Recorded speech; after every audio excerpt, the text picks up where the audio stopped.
This story occurred in the Scottish city of Glasgow in 2015. Karen Buckley, 24, went to a nightclub with her companions on April 11, 2015, and has never returned home. Karen was born in 1991 in Cork, Ireland, to John and Marion Buckley.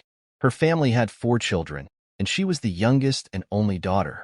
Karen graduated from St. Mary's Secondary School in Mallow, where she was classified as a type of counselor that helps people. Her desire to help others played a significant role in her career decision. Karen enrolled in nursing at the University of Limerick after graduating from secondary school. Her interest in occupational therapy brought her to Glasgow, Scotland, where she enrolled in Caledonian University's master's program. Karen arrived in Glasgow in January 2015 and shared an apartment with 3 other female students who were also newcomers. On April 11, 2015, she and her flatmates visited a nightclub around 2 kilometers from their home. They came at approximately 11:45 p.m. and had a good time. Around 1 a.m., Karen informed her pals that she was going to the restroom and would return shortly. She took her leave, leaving her jacket on the table where the group was seated. Her buddies continued to have fun while she was away. They eventually realized Karen had been gone for a while and should have returned by now, but she hadn't. Her pals looked for Karen in the club, but she was nowhere to be found. Attempts to contact her by phone also failed.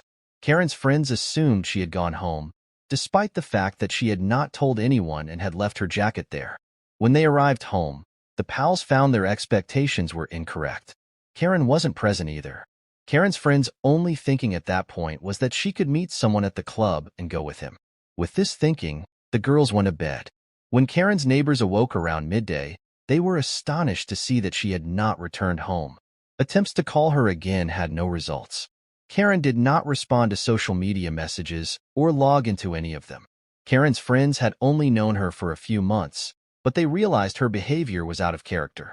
They did not concoct another narrative to reassure themselves, but instead went to the police and reported her disappearance, as well as alerting the Buckley family of what had happened.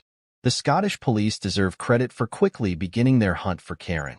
Her disappearance was covered in the media and on television. Karen's parents asked anyone with knowledge regarding their daughter's whereabouts to contact the police. Meanwhile, cops obtained footage from CCTV at the club where Karen was last seen. While reviewing them, the police determined that she had communicated with an unknown individual. On April 13, 36 hours after her abduction, the name of this man was discovered, and he was detained for questioning. Alexander Pacto was 21 years old.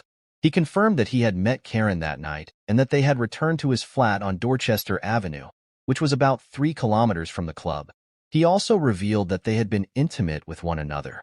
Karen left around 4 a.m., despite his offer to stay till dawn.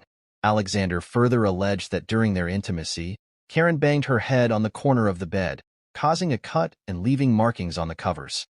The cops had a mixed reaction to this information. On the one hand, Pacto appeared to want to be honest.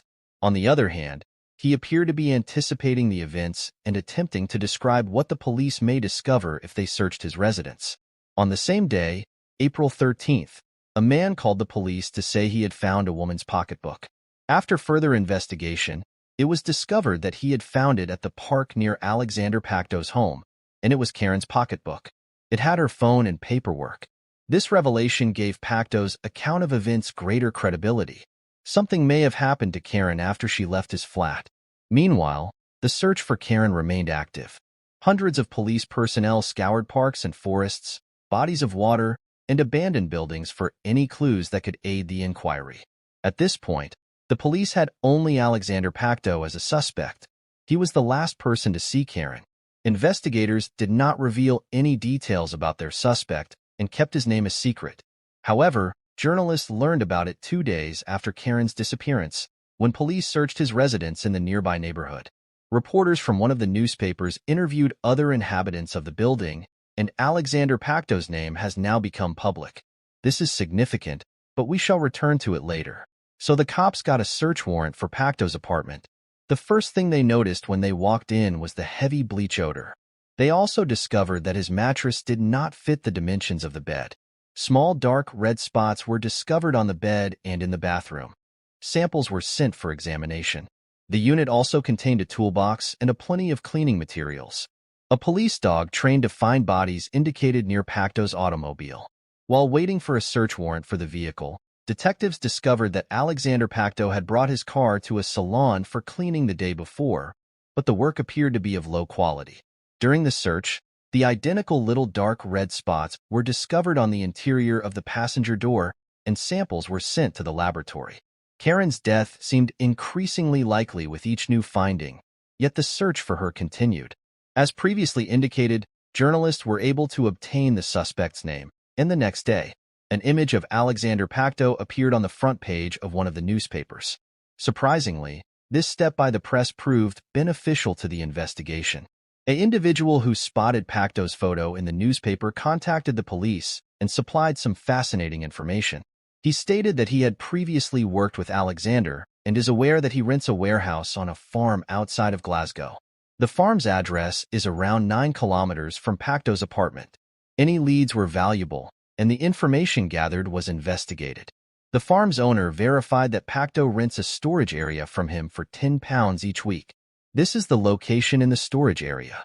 Inside, they discovered a 200-liter drum containing Karen's remains, which had been dissolved in caustic soda. Caustic soda is an extremely reactive alkaline chemical that can dissolve organic molecules. They also discovered a bonfire including remnants of a mattress that Pacto had attempted to burn. On the same day, April 15th, he was arrested as a suspect in the Karen Buckley case. Pacto admitted to killing Karen after realizing there was a lot of evidence against him. However, he claimed that he acted in self-defense. Based on the evidence discovered by the police and the suspect's testimony, an estimated sequence of events was created for the days when Pacto murdered Karen and attempted to cover his tracks. So, on the night of April 11th, 12, Karen exited the club about 1 a.m. It was unknown why she did this. Her companions reported there was no quarrel between them, and Karen stated that she would go to the bathroom and return. Even if we believe she opted to go home for whatever reason, it remains unclear why she left her jacket behind. Officers investigating the matter examined a total of 1,900 hours of surveillance camera material. In one of the clips, Karen was seen crossing paths with Pacto after exiting the club. After a little talk, they strolled together toward his car. It is thought that he offered to drive Karen to her apartment, but when they got in the car, he attacked her. Pacto smacked Karen 14 times in the head with a huge wrench, killing her in his car. The detectives discovered dark crimson stains in the automobile, as well as stains in the bathroom and on Pacto's bed, which turned out to be dried blood drops from Karen. After disposing of the girl, he began to prepare his next move. First, he disposed of Karen's purse, which was later discovered and turned over to authorities. He arrived home at around 2 a.m. What he did next astounded the detectives tremendously. He took the body from the car to his flat. At 8 a.m., he started exploring the internet for information about caustic soda on his phone. He then went to a shopping complex and spent $942 on 6 liters of caustic soda, a respirator, and gloves. He thought 6 liters was insufficient, so on his way home, he stopped at another store and purchased more caustic soda. When he returned to his flat, he placed Karen's body in the bathtub and attempted to dispose of it. Pacto did not live alone. His apartment neighbor was expected to get home at 8 p.m. Realizing he wouldn't have enough time to finish his plan, he removed the body from the bathtub, wrapped it in a blanket, and concealed it in his bedroom. The next day, April 13th, he threw a wrench into the River Clyde, where divers discovered it. After that, he went to a retail area about 1.5 miles from home and sought a consultant for assistance. He requested a recommendation for a product that might remove blood stains from mattresses. He also purchased 2 padlocks. The following day, he brought Karen's mattress, blankets, and clothes to a farm and burnt them all. On the way home, he purchased a barrel to subsequently house the body.